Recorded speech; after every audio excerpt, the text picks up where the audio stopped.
siang pemirsa Duta TV, kembali saya Diana Rosianti menjumpai Anda dan hari ini kita ingin membahas sesuatu yang betul-betul mengejutkan untuk kita, khususnya di wilayah Kalimantan Selatan terkait bencana banjir yang luar biasa, bahkan sampai mengeluarkan banyak statement dari berbagai pihak mengatakan pray for Kalimantan Selatan. Kondisi ini memang cukup ekstrim dan hari ini saya akan mengajak Anda untuk menyimak perbincangan bersama ahlinya yaitu Profesor Dr. Edwin Adrian Dieng, pakar meteorologi dan klimatologi BPPT, dan juga nanti akan kita coba berkomunikasi juga dengan Pak Guru Ciptanto. Beliau adalah Kepala Stasiun Klimatologi Kelas 1 Banjarbaru. Kita akan menyapa dulu Prof. Edwin yang saat ini sudah bergabung bersama kita. Selamat siang, Prof. Edwin. Selamat siang para hadirin sekalian, audiens dari Duta TV. Baik, Prof. Edwin. Baik, memasuki tahun 2021. Di ujung tahun 2020 kita mempunyai harapan luar biasa di 2021, tetapi ternyata memasuki awal 2021 kita mengawalinya dengan sesuatu yang sangat memprihatinkan, berbagai keadaan yang membuat kita harus agak sedikit menundukkan kepala. Salah satunya adalah curah hujan di mana-mana dan juga terjadi banyak bencana di berbagai tempat. Apakah kondisi ini dari sisi meteorologi dan klimatologi, khususnya dikaitannya dengan cuaca untuk tahun 2021, seperti apa polanya di Indonesia secara keseluruhan? Baik, jadi saya sudah melihat beberapa data yang ini saya kumpulkan. Ini screen saya nggak jalan nih. Oh ya. Ini data dari Australia melihatkan pada hari ini agak berbeda dengan kemarin. Sebenarnya daerah Kalimantan Selatan itu menjadi daerah kumpulan, tempat berkumpulnya awan ini dari selatan ini mengalir dan utara mengalir. Ini selatan utara ini adalah angin pasat kalau kita kenalnya, dan berkumpulnya di daerah Kalimantan Selatan ini. Nah, kalau melihat hal tersebut, maka daerah Kalimantan Selatan ini menjadi daerah yang hujan dan sangat parah sekali. Dan kita bisa lihat saat ini kalau saya lihat ini, nah sini ada gambar satelit pada hari ini. Ini tempat mau saya adalah kota Banjarmasin, Banjarbaru sebelahnya ini. Bahwa di sini hari ini juga masih hujan dan diperkirakan hujan masih akan berlangsung hingga besok sore. Jadi kalau kita lihat dari data yang berikutnya saya kasih lihat itu ya, data dari hasil pemodelan dari Uni Eropa. Jadi di sini masih kelihatan gelap sini awan dan sebagainya. Ini pada hari ini tanggal 15, tanggal 16 ini baru akan selesai kira-kira pada siang hari. Dan kita ada jeda hingga pada waktu hari Minggu selesai. Kira-kira hari Seninnya akan ada hujan sedikit. Gitu. Okay. Jadi ini gambaran ramalan beberapa hari ke depan. Dan saya lihat juga hujan di daerah Banjarbaru ini sangat lebat sekali. 2 hari yang lalu mencapai 270 mm per hari. Biasanya di Indonesia itu rata-rata adalah 300. Tapi pada waktu musim hujan ini hanya dalam waktu sehari turun 270. Saya memperkirakan ini mungkin rekor, dan jadi rekor mungkin tadi dikatakan juga rekor terburuk untuk daerah Kalimantan Selatan. Jadi memang ada kejadian itu dan mohon bersabar. Jadi sekarang sudah mulai hujan ini mulai turun dan mungkin masih sampai besok lah. Jadi itu yang perkiraannya dan dapat kami sampaikan. Oke. Dalam posisi perkiraan itu apakah hanya day by day atau misalkan paling tidak cuma seminggu atau bisa memperkirakan cukup panjang? Tadi maksimal tuh sampai seminggu karena ini ada data pemodelan Uni Eropa itu dia adalah medium range. Medium range itu sampai kapasitas 1 minggu. Kemampuan mereka juga demikian. Apakah ada secara penyebab? Itu tadi kan curah hujan yang rasanya ini memang kalau di Kalimantan Selatan kami mengatakan bahwa ini kayaknya baru terjadi. Apakah ada penyebabnya yang membuat ini seperti curah hujannya begitu deras itu? Ya tadi kan saya bilang deras ini dalam beberapa hari ini merupakan tumbunan. Oh, jadi tumbunan itu. dari utara dan selatan tuh bersatu di daerah sini. Jadi itulah yang menyebabkan hujannya demikian deras. Tapi kita tidak menyangka derasnya itu sangat lebat sekali itu. Dan ini kan ada 11 sungai yang mengalir di daerah Banjarmasin, Banjarbaru ini. Jadi beberapa kali Martapura, kali Barito dan sebagainya. Jadi ini yang memberikan suplai air sehingga terjadi genangan. Jadi kalau di daerah utaranya atau daerah barat daya itu ada pegunungan atau di daerah barat laut. Tapi di daerah bawah ini itu hilirnya itu merupakan dataran yang landai dan terdiri dari sungai-sungai yang itu. Jadi itu menyebabkan agak berbahaya untuk situasi di Kalimantan Selatan. Baik. Kita mencoba menyapa Pak Guru Duru dari BMKG Kalimantan Selatan. Selamat siang Pak Guru. Selamat sore di sini Mbak. Baik. Pak Guru mungkin bisa diinformasikan. Ini kan tadi Pak Prof. Edwin sudah menyampaikan secara datanya. Ini kayaknya dalam beberapa waktu terakhir ini Pak Guru paling dikejar-kejar banyak orang ini untuk melihat kondisi realnya, terutama kan tidak hanya di Banjarmasin, Banjarbaru, Kabupaten Banjar, kita juga melihat kondisi sampai ke hulu sungai yang dampaknya luar biasa sekali. Mungkin bisa di-share kepada kita, bagaimana kondisinya, Pak? Ya, baik. Jadi kalau kita melihat kondisi cuaca, jadi mungkin saya menggambarkan dulu di Kalsel ini BMKG itu berkaitan dengan pantauan atmosfer. Kami itu intinya ada 2 pantauan, iklim dan cuaca. Kalau iklim itu Mbak Diana, rekan-rekan yang pemerhati Duta TV sekalian, bicaranya mungkin di BMKG satuannya 10 hari ke depan, dasarian, 1 bulan, musim, dan seterusnya. Nah, kalau cuaca itu baik mulai peringatan dini 1 jam, 3 jam ke depan, kemudian 1 hari, 3 hari, sampai seminggu. Nah, ini dengan cuaca. Cuaca ini dikelola oleh teman-teman kami yang di STAMED. STAMED itu stasiun meteorologi yang di bandara. Kalau saya di stasiun klimatologi, kebetulan saya sebagai koordinatornya, sehingga memiliki hak jawab untuk baik klimatologi. Nah, kalau kita memperhatikan kondisi 3 hari belakangan ini, memang seperti yang disampaikan oleh Prof. Edwin tadi, bahwa memang ada sirkulasi konvektif di Kalimantan yang imbasnya memang tentu akan di Kalimantan Selatan.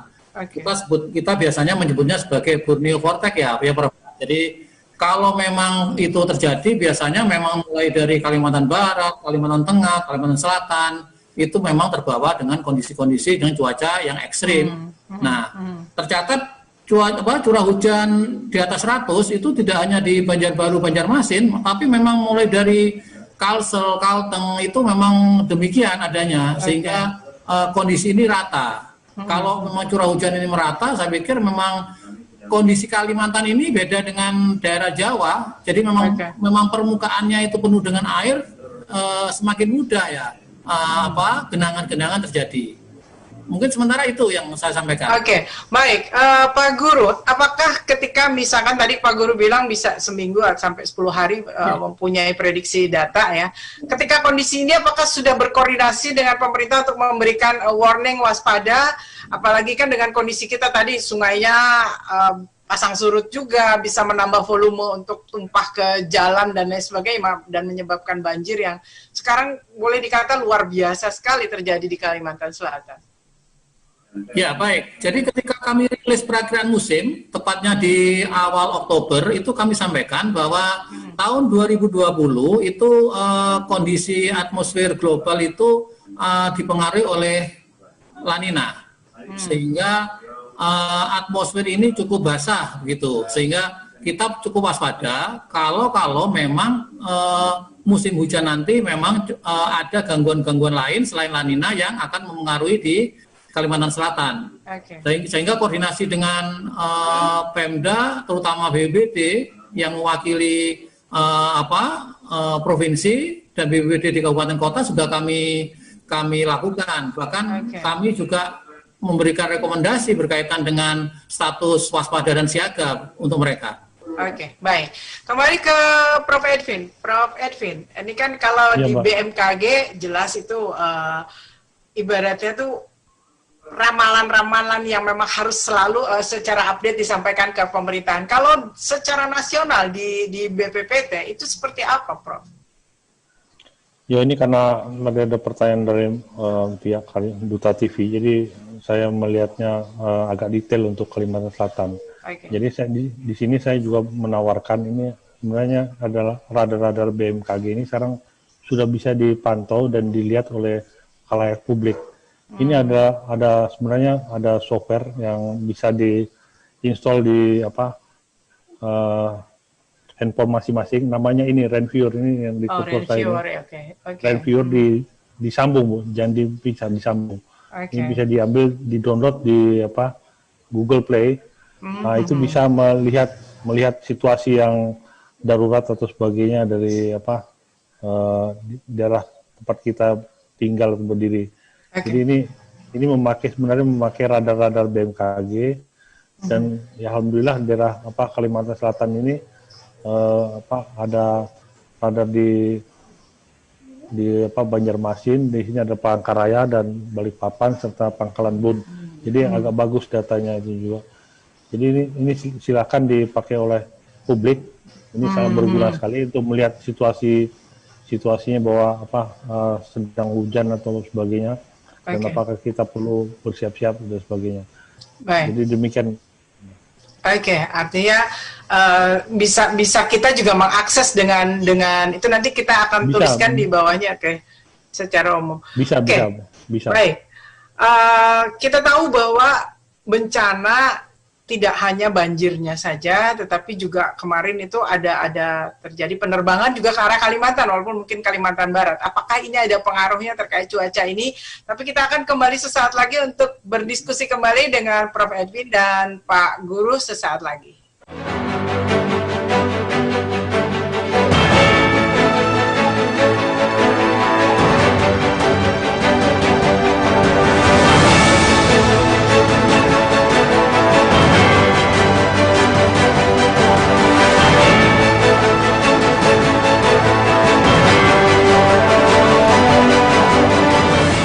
Pemirsa Duta TV kembali dalam perbincangan yang menghadirkan dua narasumber luar biasa, dan kita tengah berbincang terkait kondisi cuaca di Indonesia dan khususnya di Kalimantan Selatan.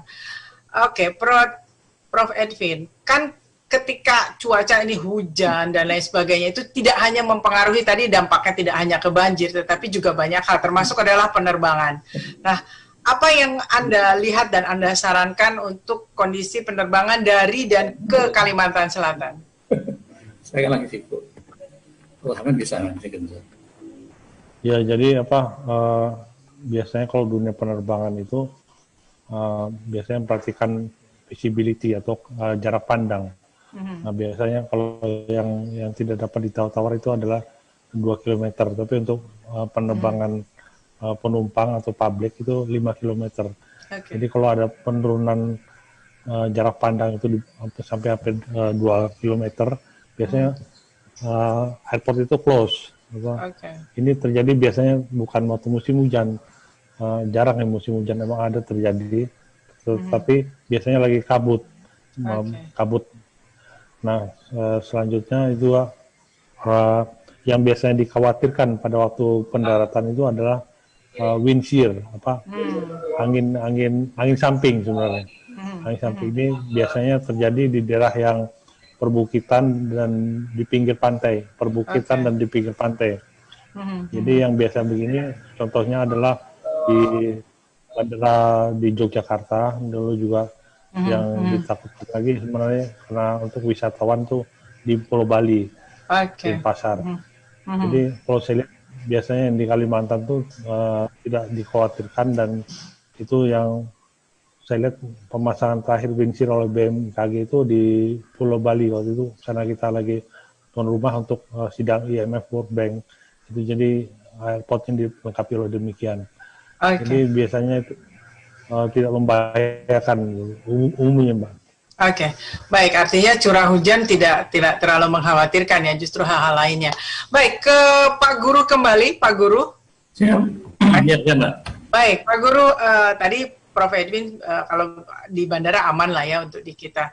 Nah, untuk kondisi banjir saat ini, bagaimana koordinasi Anda dengan teman-teman di BPBD, Pak? Baik, sebenarnya gini, Mbak. Jadi banjir ini adalah efek dari turunan curah hujan ya, seperti itu. Jadi memang BMKG terutama memberikan peringatan dininya. Jadi jauh hari kami memberikan peringatan dini, mulai dari kondisi iklimnya misalkan. Nah, kondisi iklimnya kira-kira kami biasanya membaginya dalam waktu 10 hari dasarian. Apakah di awal Januari, pertengahan Januari atau akhir Januari kondisinya lebih tinggi atau lebih rendah. Kemudian kami memberikan pantauan nanti detailnya ke kondisi cuaca. Kalau dengan BPBD dan instansi yang lain kami sudah intent, karena di grup kami, di grup kebencanaan juga sudah selalu terpantau ya, baik harian maupun peringatan dini sudah selalu ada.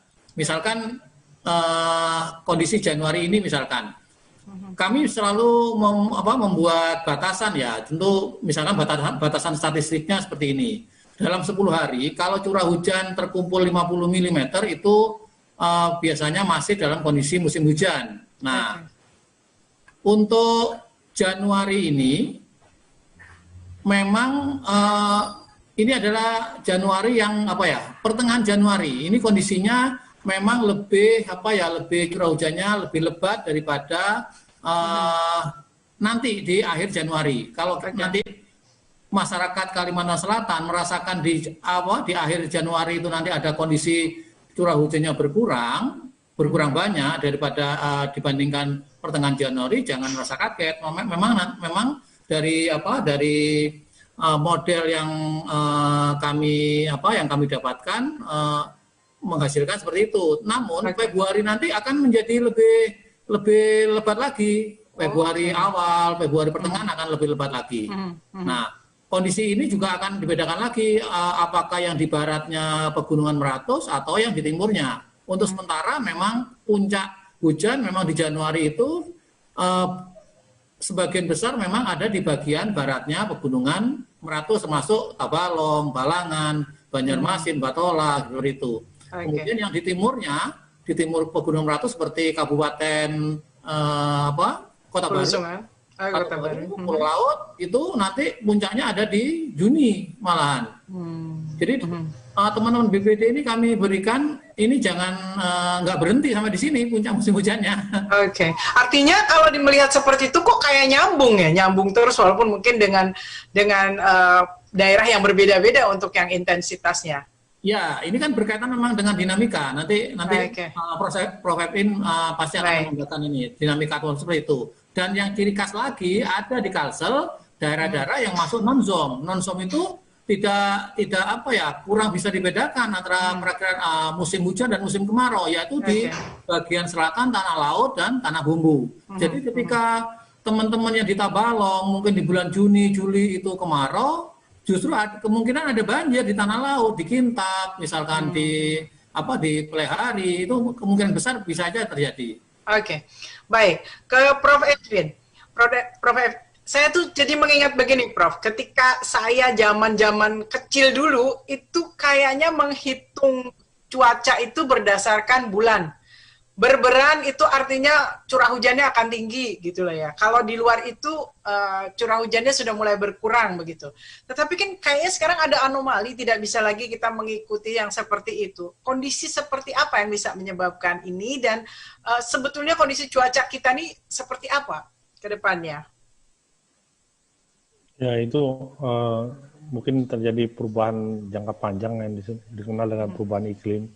Tetapi juga tadi sudah digambarkan oleh Pak Guru bahwa tahun 2020 kemarin kita mengalami La Nina. Dan itu memang sudah saya tulis di Kompas pada 14 Juni di Kompas bahwa itu Indonesia akan mengalami La Nina, dan saya memberi prediksi bahwa kita akan surplus air, sehingga saya mengatakan bahwa dunia pertanian kita akan surplus, dan itu benar dibenarkan waktu akhir tahun 2020 bahwa sektor yang terus surplus dan menghasilkan produk itu adalah sektor pertanian yang katanya sampai presentasinya di atas 14% peningkatan produksinya, sehingga kita bisa meskipun kita lagi pandemi kita tetap kelebihan makanan pangan. Itu sudah saya prediksi pada waktu bulan Juni. Jadi memang demikian. Jadi sebenarnya ada gejala-gejala dalam iklim di mana kita bisa memprediksi jauh hari sebelumnya. Nah, jadi itulah. Nah, kalau di posisi Kalimantan Selatan tadi seperti digambarkan, ini mayoritas adalah daerah monsunnya.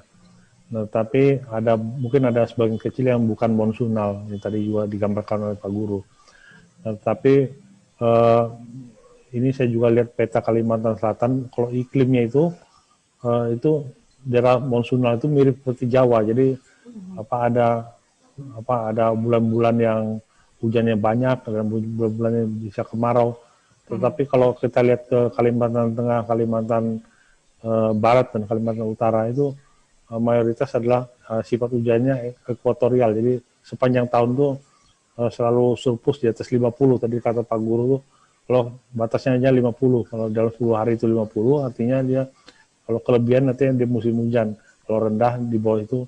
Karena kita pertimbangannya dalam BMKG itu adalah sehari itu kita terjadi penguapan itu 5 mm.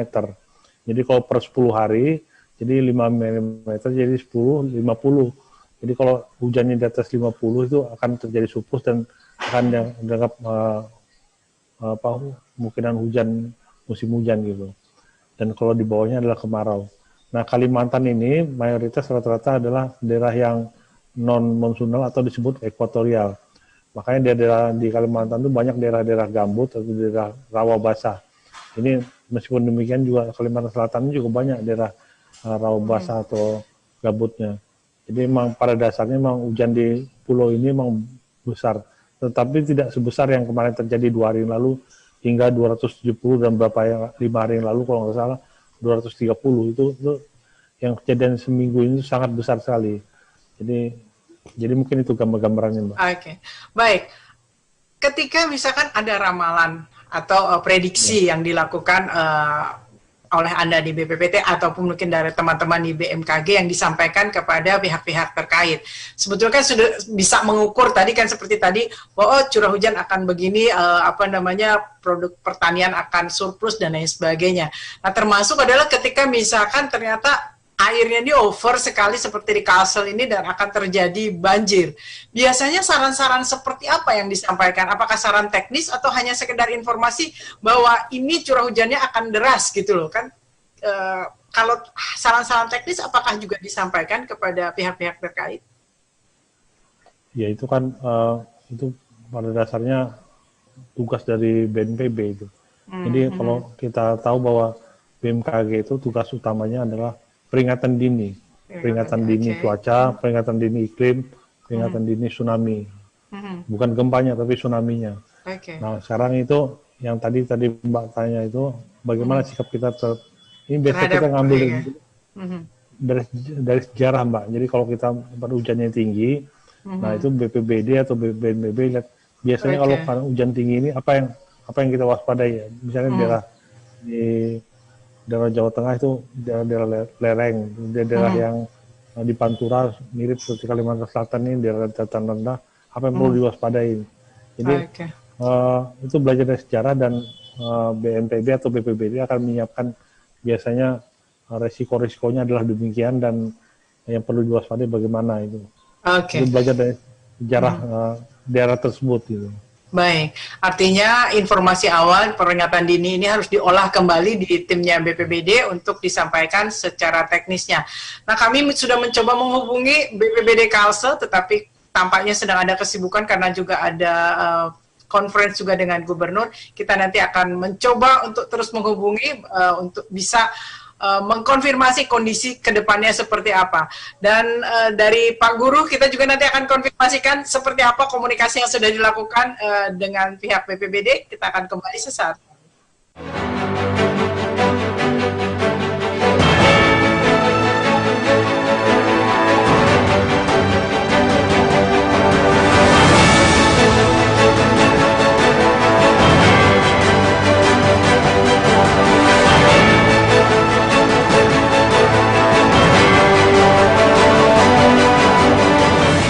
Pemirsa Duta TV, masih bersama Prof. Edwin dan juga Pak Guru dari BMKG Kalimantan Selatan.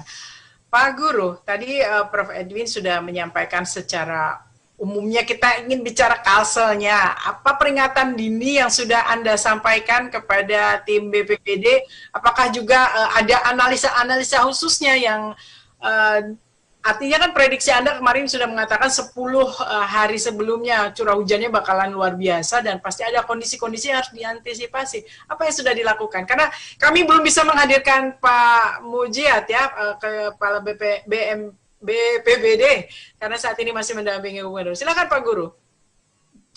Baik Mbak, jadi koordinasi yang kami lakukan untuk kebencanaan tidak hanya dengan BPBD, tapi dengan Dinas PUPR, kemudian dengan lingkungan hidup, kemudian beberapa dengan teman-teman di Dinas Pertanian. Jadi kalau khusus dengan BPBD tentu intens, karena BPBD ini adalah instansi resmi di daerah ya, kalau di pusat kan BNPB.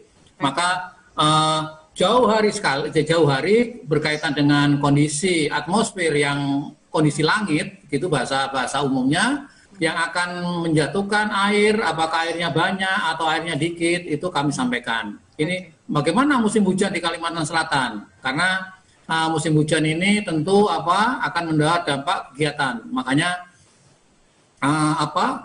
iklim itu menjadi, kalau kami menjadi bahasa kami sebagai kemudahan bagi masyarakat menjadikan tiga perhatian utama. Jadikan iklim itu sebagai mengawali kegiatan. Kalau BPBD misalkan akan mengawali penanggulangan bencana, tentu akan melihat kondisi iklimnya. Apakah nanti misalkan di suatu wilayah mana kira-kira yang akan mendapat respon terlebih dahulu. Nggak mungkin kita menyampaikan misalkan Kota Baru puncaknya di bulan Juni, kemudian yang ditangani adalah daerah Kota Baru yang di bulan Januari, seperti itu. Jadi kondisi mana dulu yang akan mengawali musim hujannya, kemudian berangsur-angsur kegiatan kemana. Kemudian mana juga daerah-daerah yang sifat hujannya lebih tinggi daripada biasanya. Nah ini menjadi menjadi syarat bagi BPBD provinsi untuk menetapkan statusnya siaga atau waspada tadi. Kalau wilayah BPBD kota, 3 wilayah BPBD kota dari 13 itu menyatakan kondisi siaga atau waspada, maka provinsi akan menetapkan. Nah, kapan menetapkannya? Gubernur sudah menetapkan bahwa kondisinya sudah sekarang malah meningkat ke waspada, sehingga mau tidak mau tadi himbauan gubernur bersama kami via Zoom juga, gubernur baru meninjau dari Kabupaten Banjar yang lebih tergenang wilayahnya sampai kurang lebih ada yang 3 meter tergenangnya, mengajak kepada kita seluruh instansi untuk sama-sama sinergi dalam bahasa bergerak seperti itu. Oke, baik, ke Prof. Edwin lagi. Prof, perubahan cuaca itu kan ada cycle-nya. Orang kadang mengkaitkan dengan apa perilaku manusia dan lain sebagainya. Bukan hanya bencananya ya, perubahan cuacanya juga yang biasa menjadi ekstrim itu juga sangat erat katanya berhubungan dengan apa yang dilakukan. Sebetulnya kalau secara keilmuan itu seperti apa sih? Ya, memang ada biasanya yang masalah kekeringan itu yang karena di Indonesia itu ternyata pada musim kemarau itu lebih gampang diprediksi secara musim. Nah, kalau musim hujan ini banyak faktor-faktornya sehingga saya juga melihat beberapa tulisan dari orang Prancis, orang Australia, mereka sendiri menyerah katanya musim hujan Indonesia itu banyak faktornya sehingga kayak tadi La Nina itu sebenarnya tidak memberi pengaruh pada musim hujan, tapi dia memberi pengaruh pada musim kemarau. Saya bisa meramal komoditas pertanian dan sebagainya. Kalau tadi bicara masalah manusia itu kita bicara yang lebih rumit lagi, Mbak, karena hujan itu jatuh di permukaan dan apa yang terjadi di permukaan, perubahan yang terjadi itu karena kita melakukan perubahan di permukaan. Jadi kita tetap seperti hutan atau kita menambang batu baranya atau menambang batunya atau sebagainya atau menjadikan perkebunan, itu yang tingkah laku manusia dan itu sangat susah untuk kita prediksi itu. Jadi kalau masalah lingkungan itu tentu saja agak rumit sekali tingkah laku manusia itu. Jadi kita hanya bisa melihat apa yang terjadi oleh alam itu. Artinya bisa dikonfirmasi bahwa perilaku itu mempengaruhi perubahan cycle ini ya, Prof ya? Ya kalau tadi bicara cycle sebenarnya kayak kenapa saya bulan Juni sudah berani menulis di koran Kompas, padahal saya memberi artikel itu saya submit sekitar bulan Mei. Jadi saya sudah meramalkan Indonesia masuk ke tahun La Nina dan akan jadi keuntungan di sektor agriculture. Nah itu karena ada cycle yang sangat jelas sekali waktu itu. Kita dalam ramalan NOAA itu bahwa kita akan menjadi hotspot yang minimum. Hotspot itu adalah gejala astronomi untuk matahari untuk menjadi minimum. Dan itu kita bisa meramalkan itu karena siklusnya jelas itu. 11,2 tahun sekali. Dan itu siklusnya sangat jelas sekali. Jadi memang ada beberapa fenomena dalam iklim itu yang dapat diramalkan dengan baik dengan siklus-siklus yang jelas. Tetapi mayoritas tidak, karena ini juga kita nggak tahu tiba-tiba hembusan angin mengumpulkan hujan sedemikian banyak berhari-hari. Kemarin saya pikir juga hari ini tidak demikian, ternyata hari ini juga basah di Kalimantan Selatan. Jadi tadi kita buktikan dengan gambar gambar dari citra radar hari ini itu sangat basah sekali ini juga kita tetapi manusia itu dikasih alat dan teknologi saat ini. Alat dan teknologi masuk kayak tadi radar kan. Ini jauh lebih baik, BMKG ini jauh lebih baik. Dalam 2 tahun ini sudah menghasilkan citra yang terintegrasi se-Indonesia. Sehingga kita bisa memanfaatkan. Jadi sebenarnya itu yang bisa kita manfaatkan, yang informasi-informasi yang sudah demikian baik ini. Dan tadi prediksinya bisa, saya lihat prediksi dari, contohnya tadi yang saya lihat ini prediksi dari Uni Eropa, ini lumayan bagus. Jadi sekarang ini agak hitam basah, besok kira-kira ada jeda 1-2 hari. Setelah itu mungkin hari Senin itu kembali akan basah lagi.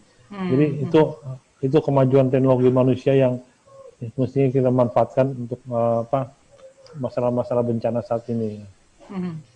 Oke, baik, Prof. Terkait bencana yang terjadi di Sulawesi, Kota Majene, sebagian mengatakan bahwa getaran gempanya itu terasa sampai di Kota Baru. Apa yang bisa Anda sampaikan terkait bencana yang terjadi di Sulawesi ini? Ya, mohon maaf, saya harus bilang dulu pertama bahwa saya bukan orang gempa, ya, saya orang iklim. Tetapi kalau kita perhatikan ini antara Majene dan Banjarbaru dan sebagainya, ini sebenarnya relatif dekat. Tapi di tengahnya itu ada Selat Makassar.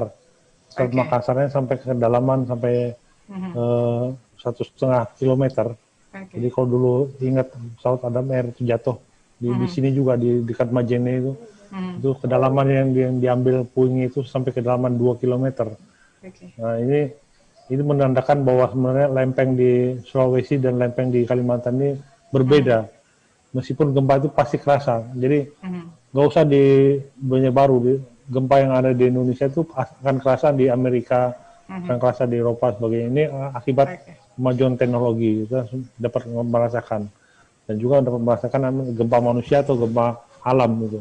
Jadi jangan khawatir karena ini Selat Makassar ini cukup dalam, jadi menurut saya yang terjadi di Majene itu tidak mempengaruhi yang terjadi di Kalimantan Selatan. Jadi memang pulau ini dianggap masih relatif aman untuk gempa-gempa.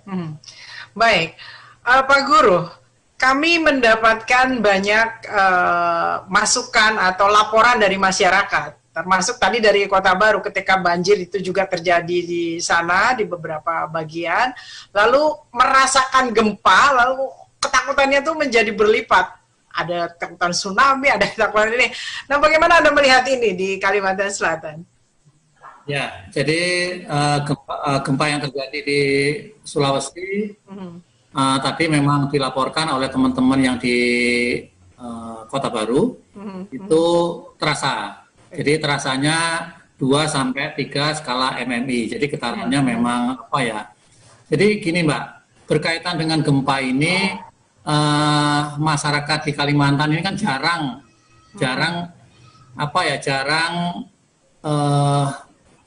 merasakan gempa atau jarang ada gempa, sehingga ketika ada getaran sedikit sepanik. Beda kalau yang di Sumatera Barat, Pak Edwin mungkin yang sudah terbiasa dan saya pernah tugas di sana, getarannya lebih dahsyat. Kadang-kadang rumah sepertinya naik mobil ini sampai bergerak. Jadi kalau teman-teman yang di Kalimantan sih sebenarnya getaran seperti itu udah kaget lari, nanti takut ada tsunami dan seterusnya. Tapi memang karena ketakutannya luar biasa ini karena jarang terjadinya seperti itu. Baik. Dan penjelasan mungkin, Pak, saya mau nambah lagi. Silakan. Mungkin dulu Pak Guru mungkin lagi berada di Sumatera Barat. Jadi tahun 2010 itu pernah ada gempa di Sumatera Barat. Itu gempa yang cukup besar itu. Dan itu kejadian gempa itu besoknya itu saya melihat itu ada bencana kedua yang akan datang. Bencana kedua itu akibat ada siklon yang di Filipina, dan saya waktu itu saya beritahu kepala BMKG, saya bilang, Bu, ini ada bencana kedua dan sangat berbahaya. Kenapa? Karena orang gempa kan ada lagi mengungsi, dan ini siklon yang ekornya sampai ke Sumatera Barat itu akan menyebabkan hujan sangat lebat. Ini akan mengganggu proses pengungsian dan evakuasi. Ternyata benar juga dalam 2-3 hari kemudian itu terjadi bencana yang bencana kedua kayak multilateral itu. Jadi bencana satu diikuti yang kedua dan sebagainya. Nah, tapi kalau saya lihat di kejadian di Kalimantan Selatan ini lebih baik fokus dulu masalah banjir. Jadi tidak seperti yang cerita yang tahun 2010 yang di Sumatera Barat itu. Bagaimana Pak Guru, benar nggak? Baik. Terima kasih Pak Prof Edwin dan Pak Guru bisa menenangkan ini tentunya nih masyarakat Kota Baru khususnya menyaksikan ini, jadi nggak perlu panik. Tadi sudah disampaikan oleh Prof Edwin dan juga Pak Guru kondisinya bahwa di Kota Baru relatif aman dan hanya mungkin dapat istilahnya spleteran gempanya saja.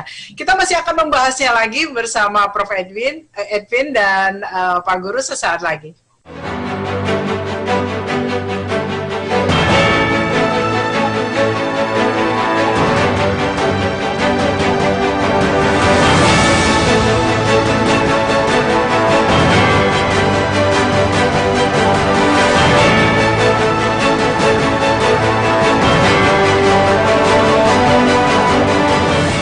Pemirsa Duta TV, pada akhirnya ramalan cuaca adalah data awal yang ketika itu nantinya harus ditindaklanjuti, banyak pihak yang memang harus menjadikan ini sebagai rujukannya. Pak Guru? Ya, siap. Oke, baik. Ini kita bicara Kalsel dulu. Tadi kalau melihat apa yang disampaikan oleh Prof Edwin itu akan panjang sekali, nanti malah muncul lagi Senin dan lain sebagainya. Tentunya di tempat Pak Guru juga pastinya data itu sudah ada. Bagaimana, karena kan penanganan bencananya belum selesai dan mungkin juga tidak bisa selesai dalam waktu singkat, sementara curah hujannya masih akan terus berlangsung. Apa yang Anda koordinasikan dengan pihak-pihak terkait, khususnya di pemerintah provinsi? Ya, jadi kami selalu menghimbau bahwa tetap memantau informasi baik dari segi cuaca maupun dari sisi iklimnya, sehingga jangan sampai kita terkena isu-isu yang biasanya membuat panik malahan. Jadi banjir itu tidak serta-merta bahwa misalkan nanti di Kabupaten Banjar tidak hujan, bukan berarti nanti tidak banjir, karena memang sungai-sungai dari atasnya akan membawa air. Jadi perlu kita sampaikan mungkin masyarakat lebih jeli lagi edukasinya, tidak hanya sekarang melihat hiburan-hiburan, tapi mungkin berita-berita dari media TV, misalkan Duta TV seperti itu, dan Duta TV-nya juga lebih banyak menyiarkan tentang informasi cuaca iklim. Saya pikir ini lebih banyak membantu untuk masyarakat. Itu yang saya sampaikan. Kalau dengan instansi terkait, saya pikir sudah intent, tapi masalahnya adalah menyampaikan ke masyarakatnya ini yang perlu memerlukan kaki tangan yang lebih panjang lagi. Oke, Pak Guru, boleh sedikit bocoran tidak? Ya. Apa yang sudah Anda sampaikan terkait data yang disampaikan ke jajaran pemerintah provinsi, baik lewat BPBD ataupun mungkin lewat instansi lainnya, apakah sudah ditindaklanjuti dengan penanganan yang pas? Ya, berkaitan dengan penanganan, saya pikir masalah aksi dari masing-masing ya. Jadi kalau kami tidak detail ke dalam sana, tapi kami hanya menyampaikan jika banjirnya ini terutama misalkan dari Tabalong dulu nanti curah hujannya, kemudian dari sisi perbatasan dengan Kalteng dari Barito Kuala ini akan masuk. Nah, kalau Banjarmasin dengan Banjarbaru saya pikir memang hampir sama ya kondisinya, tapi tergenangnya pasti lebih banyak tergenang di Banjarmasin karena kontur topografinya beda dan kepadatan penduduknya akan beda. Ini tergantung dari respon Pemdanya atau BPBD-nya. Oke. Ya. Kalau bicara clear respon dari Pemda dan BPBD selama ini terhadap data-data awal, apakah sudah cukup optimal? Kalau dari institusi saya pikir oke. Masyarakat yang belum bukan saya mengatakan belum bijak. Jadi begini, kalau kita lewat di jalan misalkan Jalan Trikora, tiba-tiba di pinggir jalan selalu ada buangan plastik sampah. Ini apa? Kalau sampai ini terbawa ke saluran-saluran air, tentu pasti hujan-hujan seperti ini akan membersihkan sampah itu. Bahasa saya membersihkan, menghanyutkan sampah ini, akan mengumpul ke satu tempat yang ini akan menjadi energi merusak apapun yang ada yang menjadi jalan dari air. Jadi makanya tadi saya juga menghimbau media-media TV menyiarkannya lebih intens lagi. Oke, baik. Prof. Edwin, kita melihat tadi Anda di posisi peneliti, Anda juga yang memberikan data dan lain sebagainya kepada pemerintah. Kita tarik ke yang nasional. Kan kadang peringatan-peringatan dini yang mungkin hasil penelitian atau hasil data yang Anda sampaikan kepada pemerintah, lalu akhirnya ketika itu data sudah disampaikan dan bencana tetap terjadi, sebetulnya seperti apa sih proses peringatan dini dengan eksekusi dari pihak-pihak terkait yang memang mungkin seharusnya lebih intens, lebih optimal?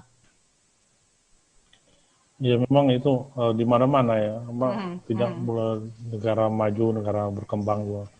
Kalau bencananya datang mendadak dan kita biasanya belum siap, tapi kita melihat bahwa biasanya itu bencana itu akan merusak jalur ekonomi dan jalur telekomunikasi.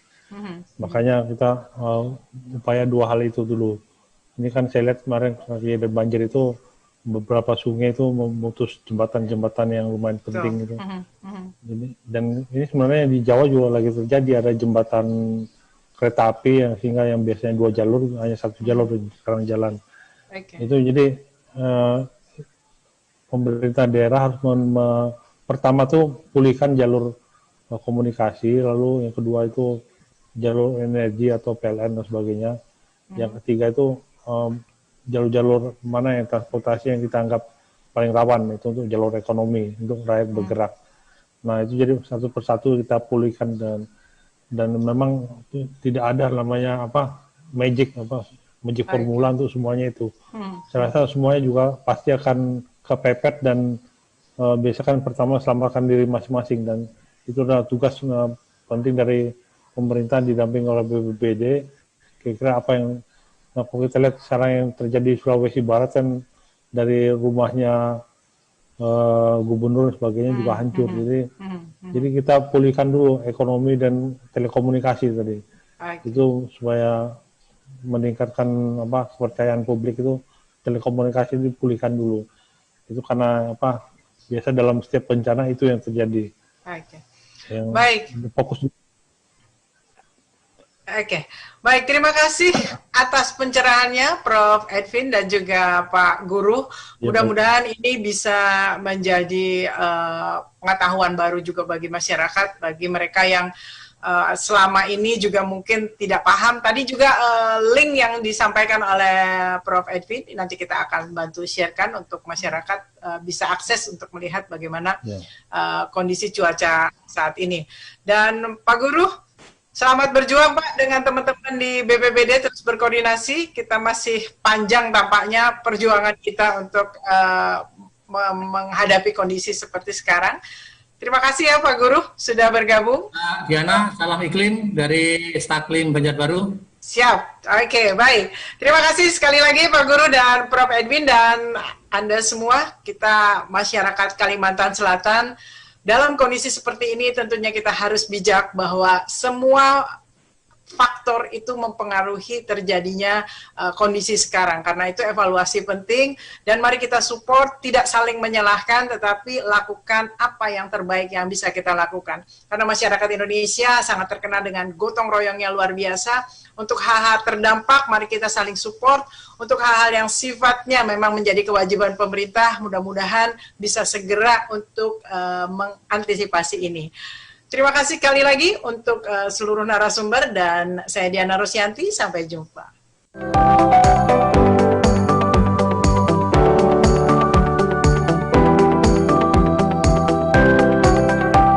Duta TV, terpercaya dan inspiratif.